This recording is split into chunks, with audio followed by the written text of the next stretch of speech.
गिलहरी की कहानी। एक जंगल में साध नामक मुनि रहते थे। उन्होंने तप करके बहुत सी विद्या हासिल की। एक दिन ध्यान लगाने के बाद जब उनकी आंखें खुली तो उनके हाथ में आसमान से एक गिलहरी आ गिरी। वह गिलहरी खून से लथपथ थी क्योंकि वो चील के पंजों से छूटकर मुनि के हाथ में आ गिरी थी। गिलहरी मौत के डर से कांप रही थी। मुनि को उसके ऊपर दया आ गई। उन्होंने सोचा क्यों न इसे अपनी विद्या से अपनी बेटी बना लूं। मेरी पत्नी कब से संतान प्राप्ति की चाह रख रही है, लेकिन उसके भाग्य में संतान है ही नहीं। अब ये बात बताकर उसे दुखी करने की जगह कुछ साल इस गिलहरी को ही बेटी बनाकर उसे सौंप देता हूँ। इतना सोचते ही मुनि ने एक मंत्र पढ़कर गिलहरी को एक छोटी सी बच्ची बना दिया। वो उस गिलहरी को बच्ची बनाने के बाद गोद में उठाकर अपनी पत्नी के पास लेकर आए। उन्होंने कहा, लो अब इसे अपनी बेटी मानकर ही पालना। सोच लो, भगवान ने तुम्हारी सुन ली है। मुनि की पत्नी छोटी बच्ची देखकर खुश हो गई। अब गिलहरी से बच्ची बनी लड़की मुनि के घर में बड़े लाड़ प्यार से पलने लगी। मुनि की पत्नी ने कुछ दिनों के बाद बच्ची का नाम वेदांता रखा। मुनि और मुनि की पत्नी दोनों ने बड़े प्यार से वेदांता को पाला। मुनि को बहुत खुशी थी कि उसकी पत्नी को अपनी ममता लुटाने के लिए एक बेटी मिल गई। कुछ समय के बाद उसकी परवरिश में मुनि भूल ही गई कि वो एक गिलहरी है। वेदांता को मुनि ने अच्छी पढ़ाई लिखाई करवाई। देखते ही देखते वेदांता 16 साल की हो गई। अब मुनि की पत्नी को अपनी सुंदर बेटी की शादी करवाने की चिंता होने लगी। उन्होंने यह बात मुनि से की। अपनी बेटी की तरफ देखते हुए मुनि को भी लगा कि इसका अब विवाह हो जाना चाहिए। मुनि ने अपनी पत्नी से कहा कि तुम चिंता मत करो, मैं इसके लिए योग्य वर ढूंढ लूंगा। मुनि को लगा कि मेरी बेटी बहुत सुंदर है और उसकी शिक्षा दीक्षा भी अच्छी हुई है, इसलिए उन्होंने अपनी सिद्धि से सूर्य देव को पुकारा। सूर्य देव ने मुनि को प्रणाम करके बुलाने की वजह पूछी। तब मुनि ने कहा, मेरी बेटी विवाह के योग्य हो गई है। मैं चाहता हूं कि आप इसके पति बने। सूर्य देव ने कहा, आप एक बार अपनी पुत्री से पूछ लीजिए, अगर उसे मंजूर है तो मेरी तरफ से भी हाँ है।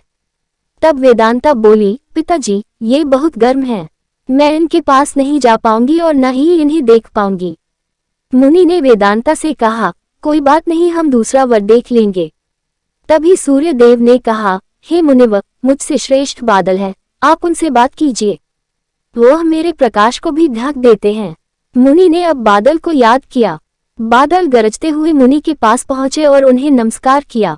इस बार मुनि ने सीधे वेदांता से पूछा, क्या तुम्हें यह वर पसंद है? वेदांता ने जवाब दिया, पिताजी, मेरा रंग गोरा है और इनका काला, हमारी जोड़ी अच्छी नहीं लगेगी। तब बादल ने मुनि से कहा, आप पवन देव को बुलाए, वे मुझसे श्रेष्ठ हैं, उनमें मुझे उड़ाकर इधर से उधर ले जाने की ताकत है। अब मुनि ने पवन देव का स्मरण किया। पवन देव के आते ही मुनि ने अपनी बेटी से पूछा, क्या आपको यह वर पसंद है? वेदांता बोली, पिताजी, ये तो एक जगह ठहरते ही नहीं है, इनके साथ मैं घर कैसे बसा पाऊंगी? इस बार मुनि ने पवन देव से पूछा, मुझे अपनी पुत्री के लिए वर की तलाश है, आप बताएं कि आपसे श्रेष्ठ कौन है? पवन देव ने जवाब दिया, मुनिवर, आप पर्वत को बुला सकते हैं, वह मेरा रास्ता रोक देते हैं, वह मुझसे श्रेष्ठ हैं। तुरंत मुनि ने पर्वत को पुकारा। पर्वत को देखते ही वेदांता बोली, ये तो पत्थर हैं, इनका दिल भी पत्थर का ही होगा, इनसे विवाह कैसे हो पाएगा पिताजी? मुनि ने हाथ जोड़कर पर्वत देव से पूछा, आपसे श्रेष्ठ कौन है? पर्वतराज ने जवाब दिया, हे मुनि, चूहा मुझ में छेद कर देता है, इस आधार से वह मुझसे श्रेष्ठ है। इतना कहते ही पर्वतदेव के कान से चूहा नीचे कूदा। वेदांता ने जैसे ही चूहे को देखा, वह खुशी के मारे उछल पड़ी। उसने कहा, पिताजी, यही मेरा वर बनना चाहिए, मुझे ये पसंद है, इनकी पूंछ, कान, सब कुछ कितना प्यारा है। मुनि ने सोचा, अहो, मैंने एक गिलहरी को मंत्र विद्या से इंसान तो बना दिया, लेकिन इसका दिल अभी भी गिलहरी वाला ही है। मुनि ने तुरंत वेदांता को गिलहरी बनाया और उसका विवाह चूहे से करवा दिया। विवाह के बाद दोनों खुशी खुशी रहने लगे। कहानी से सीख, इंसान चाहे बाहर से कितना भी बदल जाए, लेकिन उसका दिल वैसा ही रहता है। अगर यह कहानी आपको अच्छी लगी हो तो हमें कमेंट में जरूर बताएं, तथा हमारे चैनल को सब्सक्राइब जरूर कर ले, ताकि आपको अच्छी अच्छी कहानियां सुनने को मिले।